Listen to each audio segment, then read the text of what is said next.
부처님께서 한가롭게 제자들과 함께 숲길을 걷고 계셨습니다.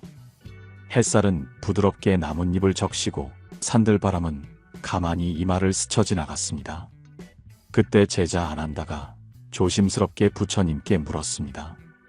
부처님, 저는 사람들로부터 이런 질문을 자주 받습니다. 어떻게 하면 인생을 잘 살 수 있습니까? 행복하게 사는 법은 무엇입니까? 하지만 저 역시도 그 답을 온전히 알지 못한 채 살아가고 있습니다. 부처님, 우리는 이 삶을 어떻게 살아야 잘 사는 것입니까? 부처님께서는 잠시 멈춰서서 하늘을 천천히 바라보셨습니다. 그리고 주변 제자들을 돌아보시며 잔잔한 목소리로 말씀하셨습니다. 잘 산다는 것은 많이 가지는 것도 높이 올라가는 것도 아니다. 무엇을 버릴 수 있느냐, 그리고 무엇을 가슴에 담고 살아가느냐에 달려있다. 제자들은 조용히 숨을 죽였습니다. 부처님의 다음 말을 듣기 위해 가슴까지 고요해졌습니다. 부처님께서 말씀하셨습니다. 잘 살고 싶은가? 그렇다면 3가지를 버려야 한다. 그리고 반드시 3가지를 가져야 한다.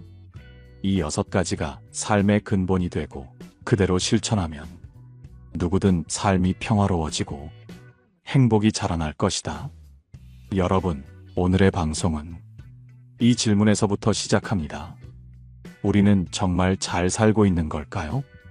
행복하고 싶다고 말하면서 정작 행복과는 반대되는 것을 품고 살고 있지는 않을까요? 누군가는 돈이 많으면 잘 사는 줄 압니다. 누군가는 칭찬받고 인정받으면 행복해지는 줄 압니다. 하지만 그런 것들은 잠시 머물다 가는 바람 같은 것입니다.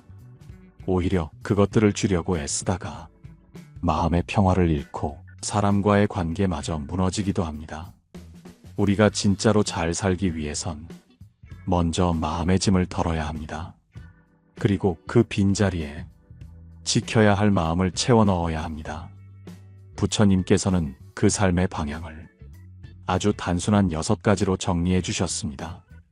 버려야 할 3가지는 욕심, 분노, 그리고 비교입니다. 가져야 할 3가지는 감사, 인내, 그리고 자비입니다. 이 6가지는 단순한 도덕적 덕목이 아닙니다. 그것은 우리의 일상, 관계, 삶 전체를 지탱하는 실천의 기준입니다. 이번 이야기에서는 이 6가지를 하나씩 풀어보며 어떻게 살아야 하는지, 무엇을 내려놓고 무엇을 채워야 평생 흔들리지 않는 삶을 살 수 있는지를 함께 나누고자 합니다. 여러분은 지금 무엇을 품고 살아가고 계신가요? 그리고 무엇을 손에서 놓지 못하고 계신가요? 혹시 지금 삶이 너무 무겁고 어디로 가야 할지 모르겠다면 그건 방향이 틀린 것이 아니라 짊어진 짐이 너무 많기 때문일 수 있습니다. 이제부터 그 짐을 하나씩 내려놓고 비워진 마음에 평화를 채우는 시간, 부처님의 말씀을 따라 함께 걸어가 보겠습니다. 부처님께서는 법구경에서 이렇게 말씀하셨습니다. 모든 고통은 쥐고 있는 마음에서 시작된다. 그 마음을 놓을 수 있다면 그 길은 이미 해탈의 길이다. 다음 이야기에서는 버려야 할 첫 번째, 바로 욕심에 대해 부처님의 시대에 있었던 한 상인의 이야기로 풀어가겠습니다. 잘 살고 싶은 여러분, 지금 이 순간부터 비우는 연습을 함께 시작해 보시길 바랍니다. 부처님께서 계시던 시절, 마가다국에는 많은 상인들이 있었습니다. 그 중에서도 유명한 상인이 하나 있었는데 그는 물건을 파는 것에 매우 능했고 어디를 가든 흥정을 잘하며 언제나 수익을 남기는 사람으로 알려져 있었습니다. 사람들은 그를 존경했습니다. 저 사람처럼만 벌 수 있다면 나는 걱정 없겠다. 저렇게 수완이 좋으니 집안이 부유할 수밖에 없지. 이런 말들이 오갔습니다. 그는 늘 바빴습니다. 하루도 쉬지 않고 장사를 했고 계절이 바뀔 때마다 새로운 물건을 가져와 팔았습니다. 그는 자주 말했습니다. 쉬는 날은 돈을 놓치는 날이다. 남들이 멈춰 있을 때 나는 더 벌 수 있다. 어느 날 그 상인이 몸이 아파 걷지 못하게 되었고 자식들이 그를 대신해 장사를 나갔습니다. 며칠 후 그는 침상에 누운 채 자식들에게 이렇게 말했습니다. 가게 장부를 가져오너라. 내가 확인해야겠다. 그 말을 들은 큰아들은 조용히 고개를 숙였습니다. 아버지, 이젠 그만 좀 쉬세요. 우리가 알아서 다 하고 있습니다. 하지만 그는 그 말을 듣지 않았습니다. 나는 지금도 숫자를 떠올리고 있다. 오늘 물건이 얼마나 나갔는지, 수익이 얼마나 남았는지 생각하지 않으면 마음이 불안하다. 그 모습을 본 작은 아들이 말했습니다. 아버지, 그 많은 돈이 다 무슨 소용입니까? 몸이 아프고 이젠 걸을 수도 없는데 마음은 왜 여전히 장사 속에 갇혀 있습니까? 그 말에 상인은 처음으로 말을 잃었습니다. 그리고 며칠 뒤 그는 지푸라기처럼 마른 손으로 불 앞에 촛불을 켜놓고 부처님께 기도를 올렸다고 합니다. 부처님, 저는 평생을 열심히 살았다고 믿었습니다. 그런데 지금 제 곁에는 장부밖에 남은 것이 없습니다. 이것이 잘 산 삶입니까? 부처님께서는 그 상인의 소식을 들으시고 이렇게 말씀하셨습니다. 욕심은 그릇을 가득 채우는 것이 아니라 그릇을 더 키우는 것이다. 그러니 욕심을 따라가는 삶은 결코 만족할 수 없다. 잘 살고 싶다면 욕심을 먼저 내려놓아야 한다. 여러분, 우리는 삶을 더 좋게 만들기 위해 더 많은 것을 가지려고 합니다. 더 넓은 집, 더 좋은 옷, 더 높은 자리. 그런 것들을 손에 쥐고 있어야 안심이 되고 잘 살고 있다는 착각이 듭니다. 하지만 그 욕심은 결코 끝나지 않습니다. 하나를 가지면 다음 것이 필요하고 그 다음 것도 갖고 싶어집니다. 결국엔 마음이 늘 허기진 채 살아가게 됩니다. 욕심은 삶을 무겁게 만듭니다. 욕심은 나를 쉬지 못하게 하고 사람들과의 관계마저 계산하게 만듭니다. 그리고 그 모든 피로와 외로움은 내 안에 쌓이고 쌓여 어느 날 갑자기 터지게 됩니다. 부처님께서는 말씀하셨습니다. 욕심은 채우는 것이 아니라 비우는 연습으로 끝낼 수 있다. 그릇을 채우려 말고 마음을 비워라. 혹시 여러분도 요즘 좀 더 있어야 편하다는 생각에 마음을 조급하게 끌고 다니고 계시진 않습니까? 다른 사람보다 뒤처지는 것 같아서 조바심이 나고 가진 게 적다고 느껴 스스로를 자책하고 계시진 않습니까? 욕심을 버리는 건 게으르게 사는 것도 욕망을 포기하는 것도 아닙니다.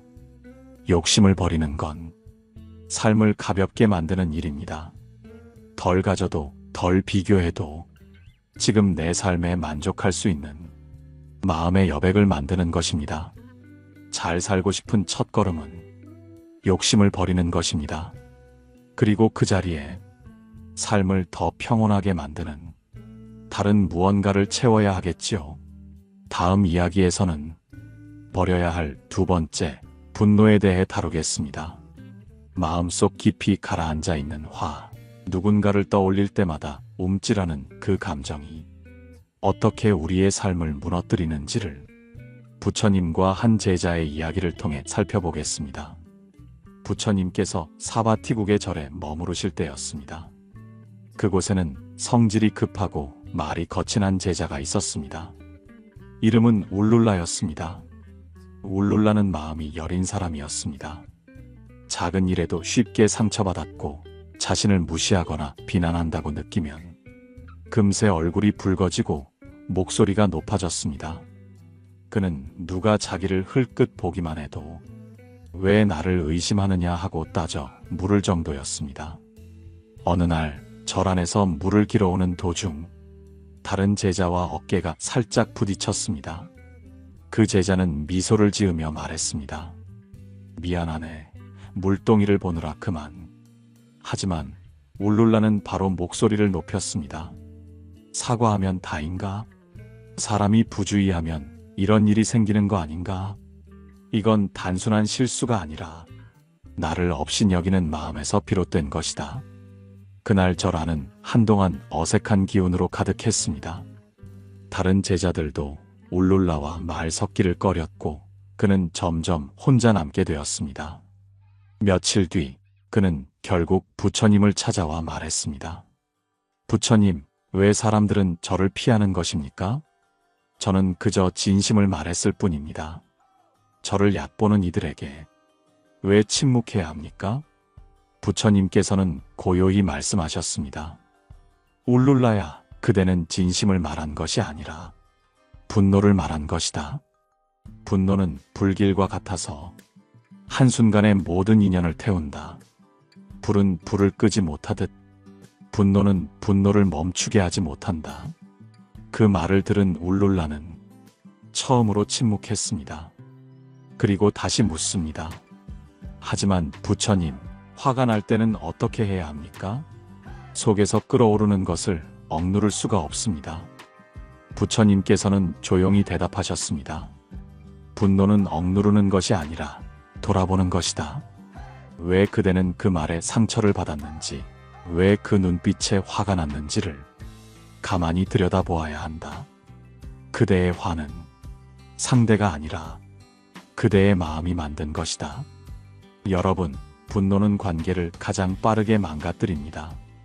우리는 가끔 나는 솔직한 사람이다라며 화를 내는 것을 정당화합니다.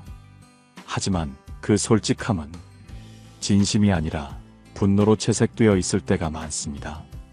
그리고 그 화는 상대에게는 칼날처럼 느껴집니다.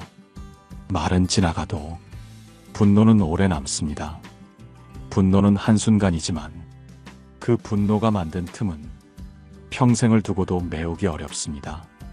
부처님께서는 법구경에서 이렇게 말씀하셨습니다. 화내는 자는 자신의 입으로 자신의 집을 불태운다. 잘 살고 싶은 두 번째 조건은 바로 분노를 버리는 것입니다. 마음이 불편할 때 화를 내는 대신 그 감정이 어디에서 왔는지를 들여다보는 연습. 그 연습이 쌓이면 마음은 서서히 고요를 회복하게 됩니다. 여러분은 요즘 누구에게 가장 화가 나 계신가요? 그 사람이 여러분에게 준 상처 때문인가요? 아니면 그 사람에게 기대한 만큼 돌아오지 않아서 마음이 상하신 걸까요? 그 감정을 솔직하게 마주하는 것부터가 분노를 놓는 첫걸음입니다. 울룰라는 그날 이후 분노가 치밀 때마다 조용히 눈을 감고 자신의 마음을 들여다보는 연습을 했습니다. 그리고 얼마 후 그는 다시 도반들 사이에서 웃을 수 있게 되었습니다. 그의 마음은 조금씩 부드러워졌고 말투도 달라졌습니다. 이처럼 분노를 내려놓는 일은 단번에 되지는 않지만 꾸준히 바라보고 인정하는 순간부터 변화가 시작됩니다. 다음 이야기에서는 마지막으로 버려야 할 세 번째 비교에 대해 이야기하겠습니다.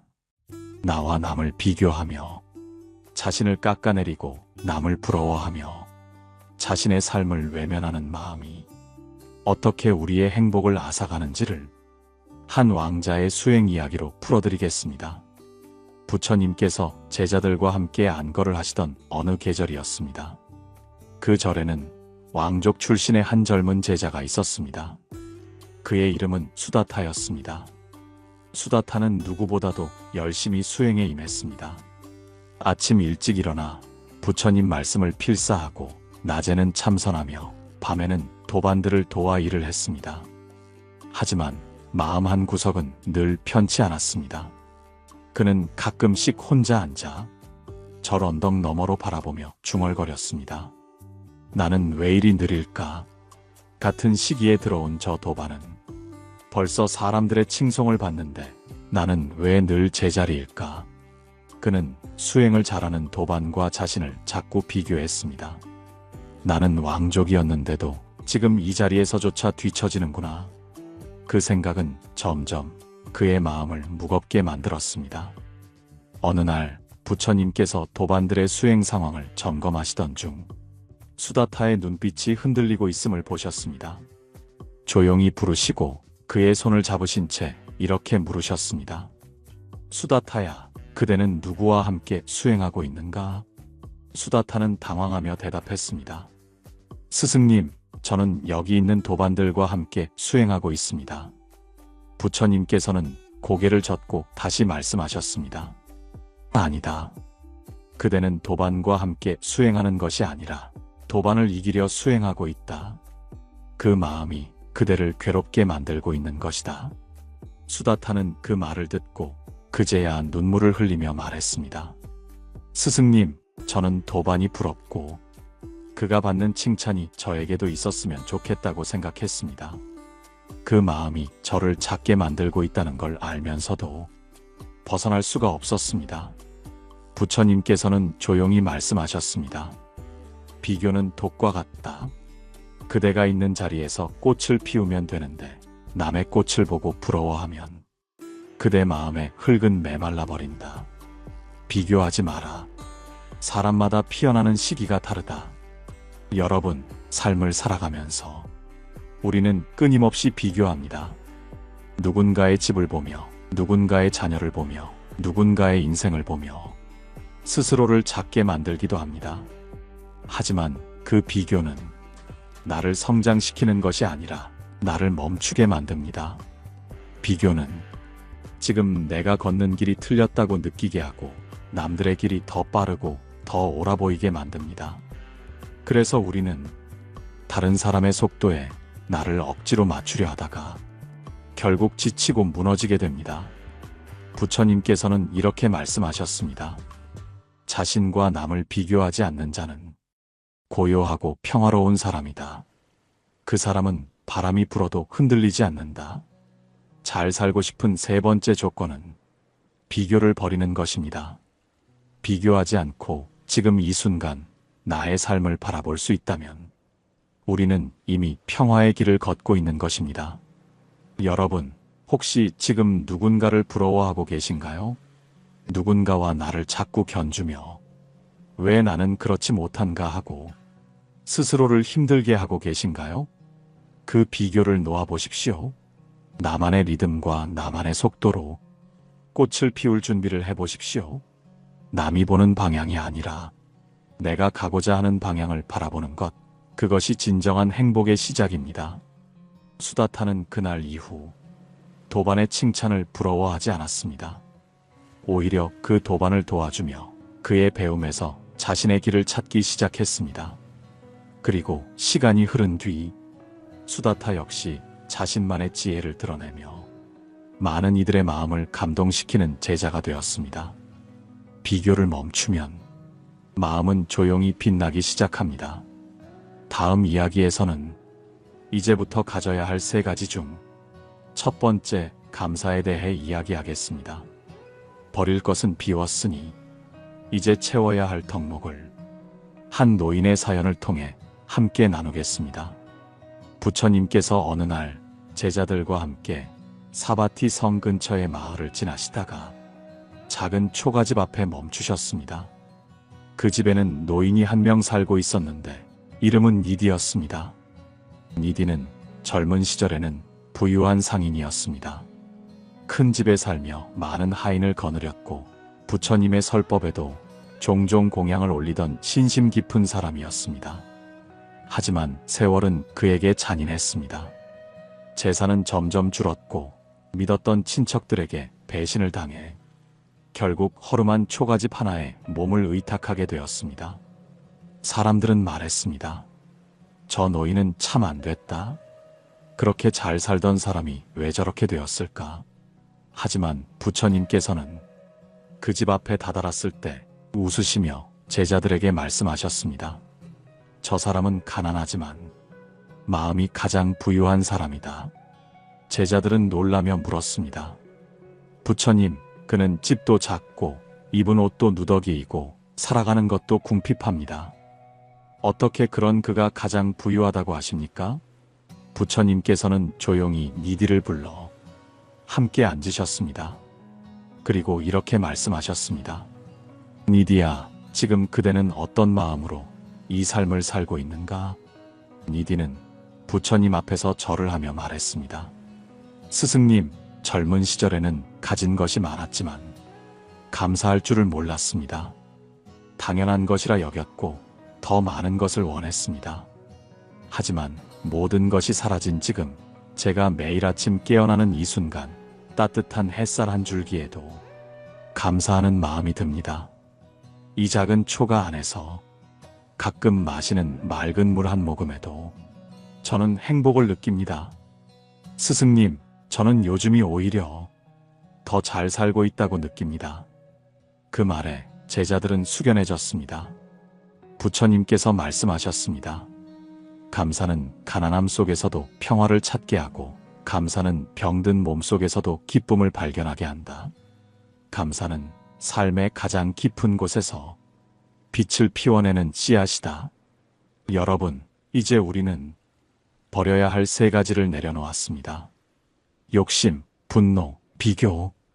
이제는 그 자리에 채워야 할 세 가지를 담아야 합니다. 그 첫 번째가 바로 감사입니다. 감사는 내가 지금 가진 것을 있는 그대로 받아들이고 그 안에서 충분함을 느끼는 능력입니다. 감사를 잃으면 늘 부족하다고 느끼고 감사를 놓치면 아무리 많은 것을 가져도 행복할 수 없습니다. 감사는 훈련입니다. 감사는 눈에 보이지 않지만 행복을 키우는 가장 빠른 길입니다. 여러분, 요즘 가장 감사하게 느끼는 것이 무엇인가요? 한 끼의 따뜻한 밥, 누군가의 안부 전화, 창밖으로 들어오는 바람 한 줄기. 그 모든 것이 누군가에게는 간절히 바라던 축복입니다. 부처님께서는 이렇게 말씀하셨습니다. 감사하는 마음은 세상을 맑게 바라보는 눈을 갖게 한다. 그 눈은 어디를 보아도 기쁨을 발견할 수 있게 한다. 니디는 삶의 끝자락에서 감사의 힘을 알게 되었고 그는 가난하지만 평화로운 수행자로 마을 사람들의 존경을 받으며 조용히 세상을 떠났습니다. 여러분도 감사를 채우기 시작한다면 오늘부터 삶이 달라질 수 있습니다. 다음 이야기에서는 가져야 할 두 번째 마음, 인내에 대해 나누겠습니다. 조급한 마음과 흔들리는 감정 속에서 어떻게 평정을 지키며 살아갈 수 있는지를 부처님과 한 늙은 수행자의 이야기를 통해 살펴보겠습니다. 부처님께서 제자들과 함께 먼 지방으로 탁발을 다녀오신 어느 날이었습니다. 그날은 유독 바람이 거세고 해가 떠올라도 구름에 가려 밝지 않았습니다. 멀리서 들려오는 소음에 마음이 어지러웠고 탁발에 나섰던 제자들은 하루 종일 말없이 걷기만 했습니다. 절에 돌아온 뒤 한 노제자가 조용히 부처님께 다가와 무릎을 꿇었습니다. 그의 이름은 바라무타. 수십 년을 수행하며 많은 제자들의 존경을 받던 인물이었습니다. 하지만 그날 그의 눈엔 고요한 흔들림이 어렸습니다. 그는 말했습니다. 부처님, 요즘 저는 마음이 쉽게 흔들립니다. 지금껏 수십 년을 걸어온 이 길인데 왜 아직도 조급하고 사소한 일에도 낙담하는지 모르겠습니다. 이런 제 마음이 부끄럽습니다. 부처님께서는 그를 조용히 바라보셨습니다. 그리고 이내 말씀하셨습니다. 바라무타야, 강물은 언제나 흘러간다. 어떤 날은 맑고 어떤 날은 탁하듯이 그대의 마음도 항상 같을 수는 없다. 중요한 것은 흐름을 멈추지 않는 것이다. 인내는 멈추지 않는 걸음이다. 그 말을 들은 바라무타는 눈을 감고 깊은 숨을 내쉬었습니다. 자신이 기대했던 고요함만이 진짜 수행의 전부가 아니라는 걸 그제야 이해했습니다. 여러분, 우리도 그렇습니다. 인생을 살다 보면 자신을 믿었던 날에도 흔들리고 열심히 했던 일에도 실망하게 됩니다. 그래서 우리는 때로 이게 맞는 길일까? 내가 너무 느린 건 아닐까? 하고 조급함에 휩싸입니다. 하지만 부처님께서는 잘 살기 위해 꼭 필요한 두 번째 마음으로 인내를 말씀하셨습니다. 인내는 참는 것이 아닙니다. 억지로 감정을 억누르는 것도 아닙니다. 인내란 흔들릴 때에도 자신의 길을 잊지 않고 묵묵히 걸어가는 마음입니다. 지금 잘 안 된다고, 내가 틀렸다고 생각하지 않는 것, 조금 늦는다고, 세상에 뒤처졌다고 포기하지 않는 것, 그것이 인내입니다. 부처님께서는 이런 말씀도 하셨습니다. 지혜로운 자는 성내지 않고 참고, 참는 자는 스스로를 다스릴 수 있다. 여러분, 혹시 지금 삶이 지치고 왜 이렇게 어려운 일이 반복되는가 싶으신가요? 그럴수록 인내를 마음에 품어야 합니다. 성급히 정리하지 마세요.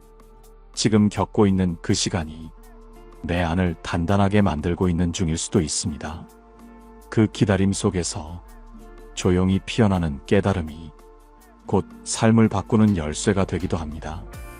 바라무타는 그날 이후 자신의 마음을 자책하지 않았습니다. 흔들릴 때는 스스로를 다독이며 걸음을 멈추지 않았습니다. 그리고 그 인내는 다른 제자들에게도 깊은 울림을 전해주었습니다.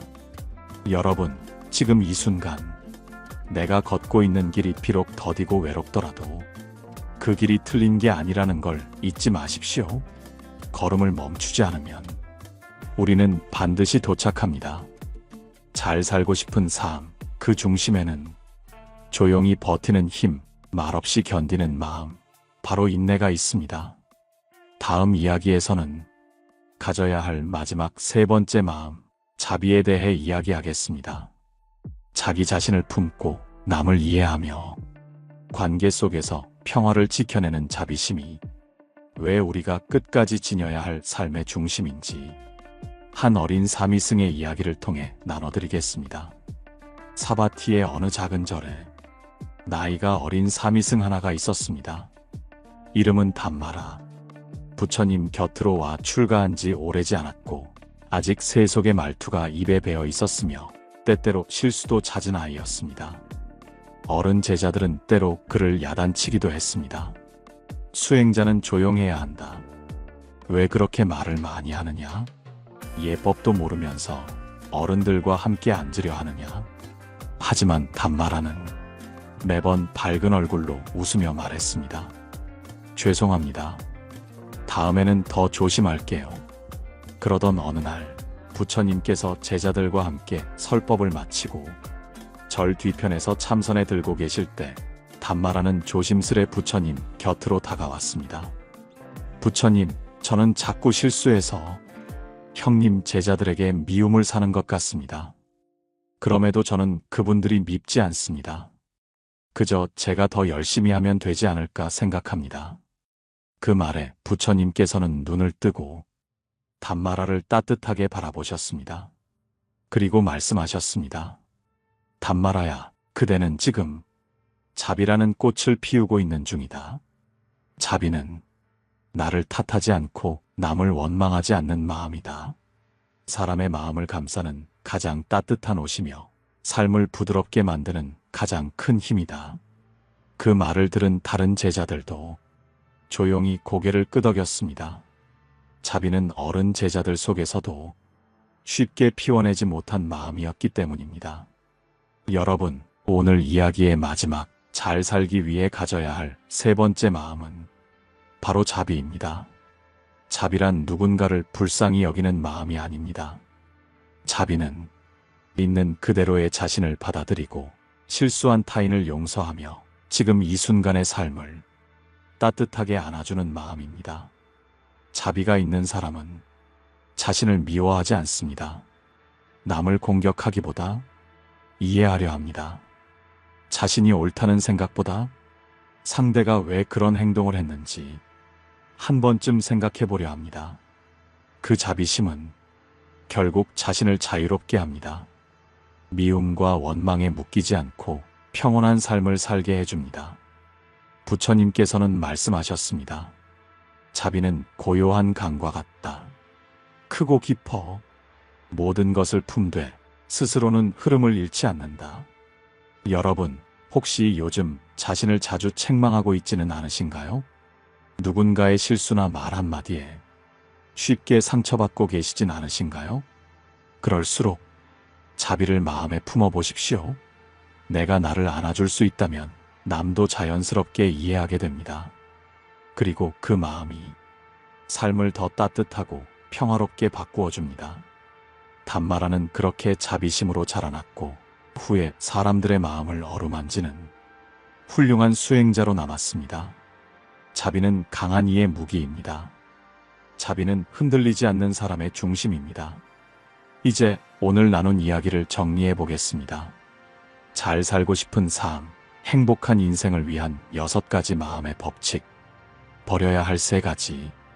첫째, 욕심. 둘째, 분노. 셋째, 비교. 가져야 할 3가지. 첫째, 감사. 둘째, 인내. 셋째, 자비. 이 6가지는 여러분의 일상 속에서 그 어떤 지혜보다도 현실적인 가르침이 될 수 있습니다. 매일 조용히 돌아보십시오. 내가 오늘 놓지 못한 욕심은 무엇이었는지, 내가 품었던 분노는 어디서 시작됐는지, 내가 비교하느라 놓친 평화는 없었는지, 그리고 내가 오늘 감사한 것이 있었는지, 끝까지 견딘 일이 있었는지, 누군가를 안아준 순간이 있었는지를요.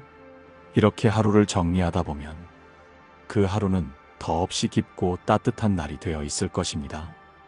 오늘 방송이 마음에 남으셨다면 댓글로 여러분의 6가지 마음에 대해 나눠주세요.